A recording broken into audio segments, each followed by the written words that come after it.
இந்தியான்ற ஒரு நாடு உலகத்தில் இருக்க பல கண்ட்ரியோட ரீமிக்ஸ் தான். அது ஏன்னு சொல்கிறேன்னா, இந்தியாவில் இருக்க பல government policies, financial policies, government structure இது எதுவுமே கம்ப்ளீட்டாக இந்தியாவால் இன்வென்ட் பண்ணப்பட்டு டிசைன் பண்ணப்பட்டதில் மேக்ஸிமம். பின்ன எப்படி வருதுன்னு கேட்டிங்கன்னா, உலகத்தில் பல நாடுகளில் ஆல்ரெடி இம்ப்ளிமெண்ட் பண்ணப்பட்டு அது எக்ஸிஸ்டிங்கில் இருக்குது அண்ட் சக்ஸஸ்ஃபுல் பிளான்ஸை இந்தியா அதை பார்த்து ஸோ அதிலேருந்து அந்த ஸ்ட்ரக்சரை எடுத்து இந்தியாவுக்கு ஏற்ற மாதிரி அந்த லாஸ்க்கு ஏற்ற மாதிரி இந்தியா டிசைன் பண்ணப்பட்டது தான் இந்த இங்கே இருக்க இப்போ எக்ஸிஸ்டிங்கில் இருக்க கவர்மெண்ட் பாலிசிஸாக இருக்கும், ஸ்ட்ரக்சர்ஸாக இருக்கட்டும். அதில் சில எக்ஸாம்பிள்ஸ்லாம் பார்த்தோன்னா இந்தியாவோட லா அண்ட் பார்லிமெண்ட்ரி ஸ்ட்ரக்சர் இதெல்லாம் யூகேலேருந்து டிசைன் பண்ணப்பட்டது.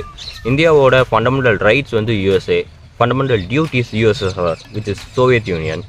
Federal system Canada, directive principle வந்து அயர்லாந்து அண்ட் கான்கரண்ட் லிஸ்ட் வந்து Australia, emergency power Germany, GST framework வந்து Canada and Australia, civil service வந்து British and 5 years plan which is economic plan, 5 years finance plan இதெல்லாம் பார்த்தோன்னா